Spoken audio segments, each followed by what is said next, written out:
Nākamais solis uz sevi kā uz kosmisko pilsoni ir iemācīties domāt. Tātad pirmais solis bija cilvēka aparāta attīstīšana, otrais solis bija psihiskās enerģijas uzkrāšana, trešais solis bija kosmiskās apziņas paplašināšana, un tātad ceturtais ir iemācīties domāt. Neviena būtne nevar darboties, neietekmējot apkārtni. Cilvēks augšu pacēlies savās domās, un ar to vien ir kādam daudz laba darījis. Cilvēks savukārt garīgi saprucis, un ar to vien varbūt kādu nonāvējis. Var minēt daudzus piemērus, kad ārprātā grimušais Āzijā bijis par cilvēku bojājies cēloni Eiropā, un kad gara pacilātais Amerikā izciedinājis kādu Ēģiptē. Nav viegli izšķirt, kad kāds ir slepkava vai labdaris. Tāpēc vēl jo vairāk cilvēkam jāapzinās sava atbildība visuma priekšā. Katru mirkli cilvēks vai nu rada vai posta. Pasaule ir pretrunīgu domu pārpilna. Daudzu slimību pamatā ir postošas domas. Daudzas slepkavības izraisa no tāluma raidītas domas. Taču gandrīz neiespējami ir cilvēkam ieskaidrot, ka viņa priekšrocība ir spēja pastāvīgi domāt. Nav iespējams likt apjaust, cik lielā mērā cilvēks ir atbildīgs par savu domu kvalitāti un tīrību. Sirds pukst nepārtraukti, tikpat nepārtraukts ir domu pulss. Cilvēks vai nu rada, vai nu posta. Ja doma ir enerģija un tā nesairst, tad cik gan atbildīga ir cilvēks par katru savu domu? Cilvēkiem šķiet, ka viņu doma ir sīka un nespēja neko sasniegt.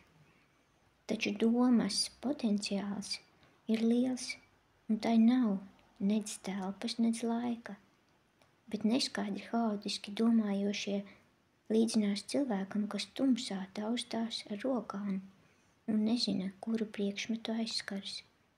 Turklāt izplatījumā doma akumulējas.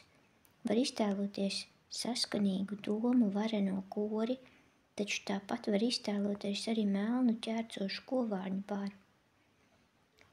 Arī šādas kongregācijas piepilda izplatījumu un rada satraukumu augstākajās pasaulēs. Mīļie domātāji, kovārņi, arī jūs esat atbildīgi par savu domu kvalitāti. Tāpat jūs radāt savu nākotni arī dzen. Tāpēc nav iespējams izvairīties no atbildības. Pat sīkākā doma nonāk izplatījuma megafonā un piesaista sev tādu pašu siseņu baru, veidojot planētas tumakainu atmosfēru. Katra doma var izplatījumu vai nu aptumšot, vai arī attīrīt, apgaismot.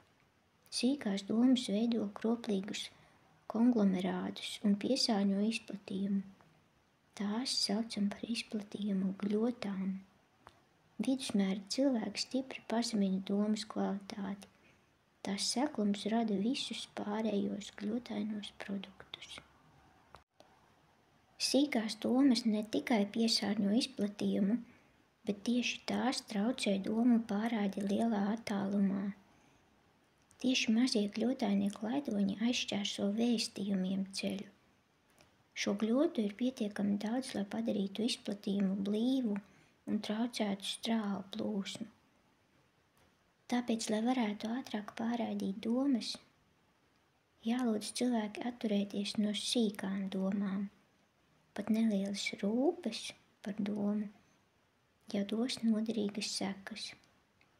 Tāpēc nokaunēsimies un neraidīsim uz daļo pasauli nekrietnas domas. Cilvēki kautreiz publiski lietot neglītus vārdus, bet kāpēc atļaujas piepildīt izplatījumu ar zemiskām domām?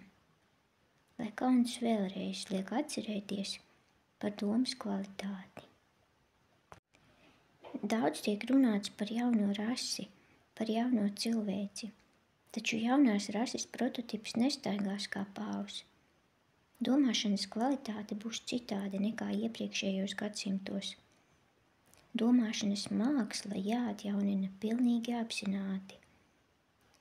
Bērnos jāattīsta domāšanas māksla. Var redzēt, ka visbriesmīgākās nelaimes cilvēces vēsturē notikušas domāšanas neprasmes dēļ. Varam atrast daudzus piemērus tam, ka eksplozīva domāšana un neapvaldītas jūtas novedušas pie bezdibeņa veselas tautas. No otras puses, domāšanas kūtrums un gausa domāšana nereti sagrāva jau radītas iespējamības. Tādējādi domāšanas māksla jāvērtē kā tautas veselība. Skolās jāmāca zinātne par domāšanu, nevis kā abstrakta psiholoģija, bet kā atmiņas, uzmanības, koncentrēšanās un vērīguma praktiskie pamati. Protams, zinātnē par domāšanu jāattīsta ne tikai šīs 4 jomas, bet daudzas īpašības. Precizitāte, ātrums, sintētiskums, oriģinalitāte un citas. Ja skolās daļu sportam šķiesto pūliņu veltītu domāšanai, drīz vien gūtu pārsteidzošus rezultātus. Ne tikai tehnika jāpilnveido, bet arī domāšana jāizsmalcina. Domas izsmalcināšana rada iespēju dzīves izsmalcināšanai. Doma kāpina apziņu, kad domāšanas process kļūst pat mīļš. Sapņošanai jāpārveidojas par disciplinētu domāšanu. Domāsim par vajadzīgo, par to, kas pasaulē var dot vislielāko labumu. Cilvēkiem jāpierod domāt par vajadzīgo un skaisto un labo. Pats vajadzīgais būs arī skaistais. Doma satur radošu enerģiju, tāpēc ir ļoti liederīgi raidīt izplatījumā labestīgas domas. Kad cilvēks norunās vienā laikā raidīt izplatījumā labestīgas domas, tad arī zemāko sfēru piesārņotā atmosfēra tūlīt noskaidrosies. Jāparūpējas, lai kaut dažas reizes dienā raidītu domas nevis par sevi, bet par pasauli. Tā domāšana pieradīs pie nesautīgiem centieniem. Kā cilvēces pestītājs domā par visu pasauli, tā arī mēs, sekojot viņa paraugam, varam pievienot savas domas radošās enerģijas vairošanai. Nav vajadzīgas nogurdinošas meditācijas. Doma par pasauli ir īsa, un tajā tik vienkārši atspoguļojas atsacīšanās no personiskā, lai pasaulē ir labi. Lai jums nenāk prātā svētuļa kaitīgā doma, proti, ko gan pasaulē nozīmē mana doma? Kurš tā domā, tas vēl nav atsacījies no personiskā. Protams, katrs karavīrs raidīs tikai vienu bultu, bet ja ik viens savu bultu taupīs, tad viss karaspēks paliks neaizsargāts. Kāds tad ir galvenais labums no domu raidīšanas? Bez noderīguma labiem darbiem, kuru dēļ doma tiek raidīta, galvenais ieguvums ir paša izplatījuma nostiprināšana ar labo. Šāda izplatījuma piesātināšana ir nozīmīga planētas veselības aizsargāšanā. Tādēļ vajag pieradināties katru dienu daudzas reizes, raidīt izplatījumā labas domas, kā bultas. Domas var gan attiekties uz atsevišķām personām, gan arī būt bezpersoniskas. Labā izpausmes ir liela vērtība, kas nepazūd izplatījumā. Katra tīra doma rada izplatījumā gaišu joslu, kā šķīstītāja uguns dedzina Agni jogas tīrā doma. Šī josla pievelk dažādus kosmiskos starus, tāpēc izplatījumam ir savas varavīksnes joslas. Tā rada Agni jogas tīrā uguns. 5. solis ceļā uz sevi kā kosmisko pilsoni ir savas sirds audzināšana. Kāds skolotājs skolēnam vaicāja, kur mājo muļķība? Skolēns atbildēja, kad es nezinu uzdot to, jūs piesitat man pie pieres. Droši vien muļķība mājo tur. Ir jāsaprot, kāpēc mēs tagad pieliekam roku nevis pie pieres, bet pie sirds. Piere ir uzkrājusi daudz zinību, bet sirds caur to nav kļuvusi labāka. Bet ir jāpanāk izlīdzināšanās. Garīgā apziņa ir atpalikusi no fiziskās zinības. Ētika ir pazudusi formulu biezoknī. Mašīnas novērsušas cilvēku no domāšanas mākslas. Tagad gana robotu. Pasaules līdzsvaram vajadzīga sirds. Šajā neatliekamajā pavēlē ir glābiņš. Var domāt ar smadzenēm vai ar sirdi. Tagad ir sirds laiks, un mums savi centieni jākoncentrē sirds virzienā. Neatbrīvojiet smadzenes no darba, un tomēr lieciet sirdi par dzinēju spēku. Mums jāieveda savas sirds sfērā visa pasaule, jo sirds ir esamības mikrokosmos, kuru neiedvesmo dižais sirds jēdziens, tas noniecina pats savu nozīmi un nākotni. Mēs atceramies tālās pasaules, taču nevis smadzenes, bet gan sirds var atcerēties bezrobežību. Mūsu laika nelaime ir tieši dīvainā disharmonija, kas izveidojusies starp prātu un sirdi. Tagadējo katastrofālo stāvokli ir radījušas smadzeņu izkropļotās domas. Tāpēc atkal pievērsīsimies sirdī kā tiesnesim un vadītājam. Sirds ir jāsaprot kā dzīves vadītāja. Pārzemes likums ved mūs augšup, bet pāri zemes likumam stāv debesu likums. Tāpat pāri smadzenēm stāv sirds. Bet kas tas ir sirds? Leģendās par sirdi sauc cilvēka dvēseles augstāko daļu. Dvēsele jeb psihe sastāv no 4 principiem. Ir smalkais ķermenis, jūtas, vēlmes, emocijas. Ir domas ķermenis, tātad prāts, intelekts, saprāts. Un ir ugunīgais ķermenis. Tas ir abstraktais jeb augstākais prāts. Un ir domātājs jeb manas. Tā jau ir cilvēka nemirstīgā daļa. Pati augstākā nemirstīgā dvēseles daļa ir garīgais prāts, garīgā apziņa, budhi, intuīcija jeb jūdziņa. Tā arī ir sirds. Augstāk par to tikai cilvēka augstākais es. Ātma, dievišķa uguns, gara absolūta dzirkstele, kas atdalījusies no kosmiskā uguns okeāna. Tātad sirds ir cilvēka dvēseles visaugstākā daļa. Tas ir sirsnīguma, iejūtības, dvēseliskuma centrs, pašaizliedzīgas mīlestības un līdzcietības centrs, cēlsirdības, uzticības un varonības centrs. Sirds ir arī iedvesmas, apskaidrības un kosmiskās apziņas orgāns. 5. rases noslēgumā manas jeb saprāts jau ir sasniedzis savas attīstības apogēju, bet līdz ar 6. rases izveidošanos mēs ieiesim nākamajā laikmetā, tas ir tās garīgās apziņas laikmetā, kuras pamatā ir sirds. Tātad smadzenes ir pagātne, bet sirds nākotne.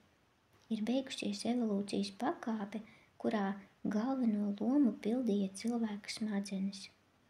Tālākais cilvēces progress ir atkarīgs nevis no smadzenēm, bet no sirds. Saprāts ir nesaprašanas vadītājs. Saprāta diktēta domāšana tiek nosodīta, bet nosodīta tiek arī nesaprātīga rīcība. Tātad ir kāds spēks, kuram būtu jāpapildina prāta darbība. Par augstāko tiesnesi jābūt sirdī. Sirds kā tautu sirdsapziņa radīs līdzsvaru. Sirds izpratnes pakāpei evolūcijā kā cilvēces vienīgajam glābiņam vajadzēja sākties Armagedona dienās. Tagad sirds vajadzīga kā glābēja tilts uz smalko pasauli. Vajag apliecināt, ka sirds īpašību apjauta ir pasaules vissvarīgākā attīstības pakāpe. Pasaka par sirdi. Sanāca kopā cilvēki, lai palielītos ar savu spēku. Viens demonstrēja muskuļu spēku, otrs lielījās, ka prot savaldīt plēsīgus svērus. Trešais saskatīja spēku galvaskausa stiprumā, vēl cits kāju ātrumā. Tā cita pēc citas tika cildinātas cilvēka ķermeņa daļas. Bet viens atcerējās par sirdi, kura palikusi bez cildinājumiem. Cilvēki sāka domāt, par ko gan varētu cildināt sirdi. Tad kāds no jaunpienācējiem sacīja: jūs runājāt par dažādām sacensībām, bet aizmirsāt kaut ko cilvēka sirdī tuvu, cēlsirdību. Lai jūsu zobi, dūris un galvaskausi paliek mierā, labāk sacentieties cēlsirdībā. Tā pātrināsiet ceļu uz ugunīgo pasauli. Cilvēki ilgi domāja, jo nezināja, kā izpaust cēlsirdību. Tā mīlestības izpausme palika neapspriesta, jo pat vārti uz to nepavērās šajā spēku sacensībā. Patiesi, ja ir atrasta cēlsirdība, tad mīlestība iedzinās arī sirds ugunis. Uzskatīsim mīlestību par apziņas paplašināšanas dzinēju spēku. Sirds bez mīlestības neliesmos, nebūs nesatricināma un pašaizliedzīga.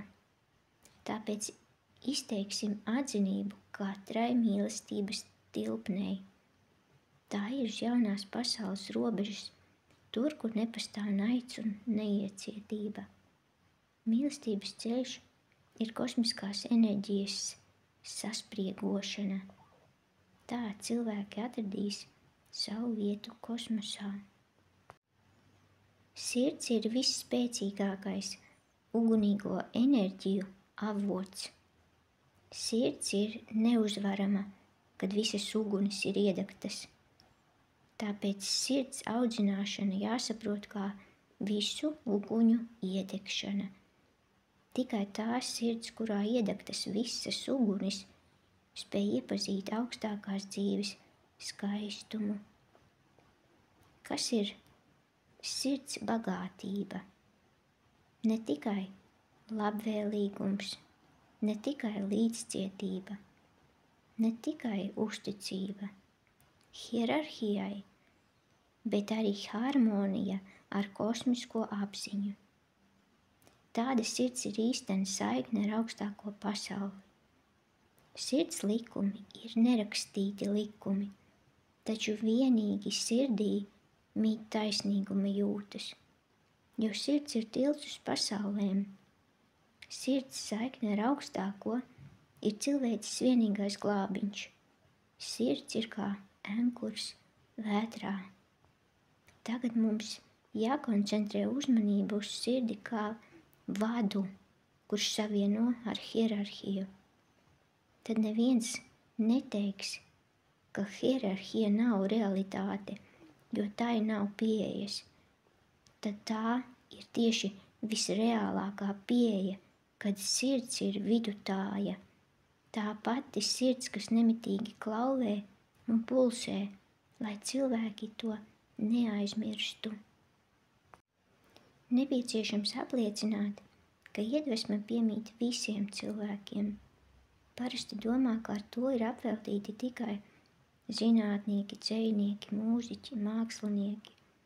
Taču katrs, kas parūpējies par savu apziņu, var saņemt šo augstāko balvu.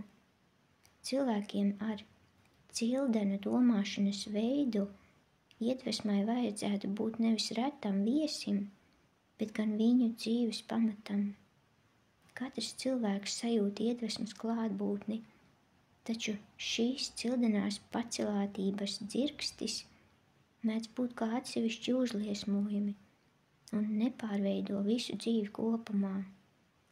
Iedomāsimies, ka šāds gara pacelātības stāvoklis kļūst pastāvīgs un izraisīs vēl lielāku iedvesmu. Tad taču arī visa esamība kļūs cildena. Lai pareizi uztvertu augstākās enerģijas, organismam jābūt harmoniskā stāvoklī. Sevišķi pacelāts noskaņojums veicina augstāko enerģiju uztveršanu. Augstāko stāvokli sasniegušais gars spēj sajust svētlaimes starus. Visi psihiski smalkie organismi uztver kosmiskās strāvas. Ir jāpieradina sevi pie smalkas uztveres, neatlaidīgi jāizsmalcina savas sajūtas. Kad mēs aicinām parādīt jutīgu uztveri, tad nepieciešama ir liela uztvere. Cilvēcei ir jāsaprot, ka tā nespēja kustināt akmeņus. Cilvēku apziņai jābūt jūtīgai. Un pēdējais solis ceļā uz sevi kā kosmisko pilsoni ir kļūšana par varoni. Pirmais solis bija cilvēka aparāta attīstīšana, otrais solis bija savas psihiskās enerģijas uzkrāšana, trešais solis bija kosmiskās apziņas paplašināšana, ceturtais solis bija mācīšanās domāt, piektais solis bija savas sirds audzināšana, un visbeidzot šis sestais ir kļūšana par varoni. Ietērpies zemes dzīves čaulā, cilvēks var darīt labu un tādējādi pilnveidoties. Tā vēsta sensana gudrība. Vislielākais labums, ko mēs varam dot, ir paplašinot savu apziņu, uzlabojot un bagātinot domāšanu un šķīstot sirdi, pastiprināt savus izstarojumus un ar šādu pastiprinātu vibrāciju dziedējoši iedarboties uz visu apkārtni. Ir jāattīra piesārņotā zemes atmosfēra, kas nelaiž cauri spīdekļu svētīgos starus. Taču to var izdarīt vienīgi paaugstinot vibrācijas vai modinot cilvēkos garīgumu. Nākamības veidojumu pamatā būs tautas apziņa par cildeno kalpošanu vispārējā labklājībai. Nevis es, bet mēs. Lūk atslēga uz nākamajiem panākumiem. Arī dzīves mācība ir aicinājums uz mīlestību, uz kalpošanu vispārējai labklājībai, kas ir mīlestības augstākā forma, jo to nevada egoistiskas jūtas. Mīlestība pret cilvēci prasa pilnīgu pašuzupurēšanos un pašaizliedzību. Viens no dižajiem jēdzieniem bieži tika skaidrots nepareizi. Tieši dižais pazemības jēdziens. To skaidroja kā nepretošanos ļaunumam, kā labsirdību, kā žēlsirdību, bet maz bija tādu, kas uztvēra pašaizliedzību kā pazemību. Taču tikai pašaizliedzība un pašu uzupurēšanās dod pazemības jēdzienu.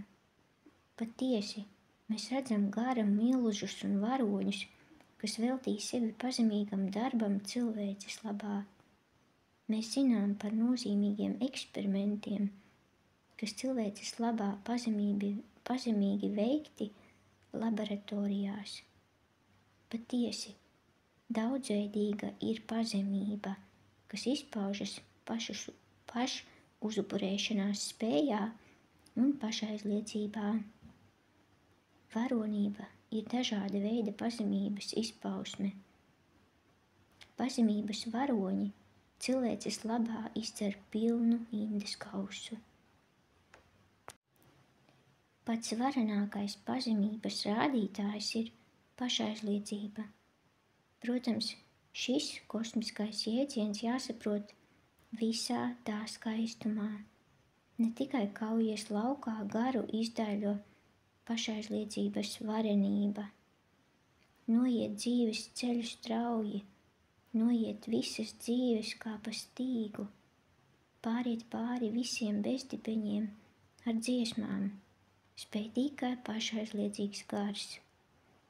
Ugunīgā tiecībā tiek radītas visas konstrukcijas, kas pilda savu kosmisko misiju.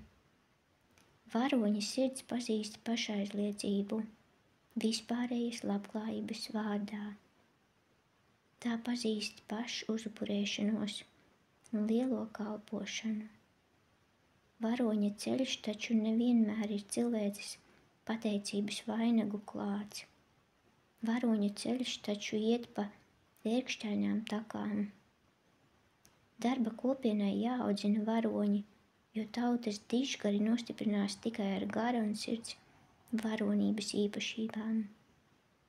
Varonības jēdziens jāieaudzina, nostiprinot varoņa paraugu. Allaž jāatgādina par varoņiem, kas veikuši cilvēkiem pašus neiespējamākos uzdevumus. Taču maz ir cilvēku, kas mīl varoņdarbā cīņu.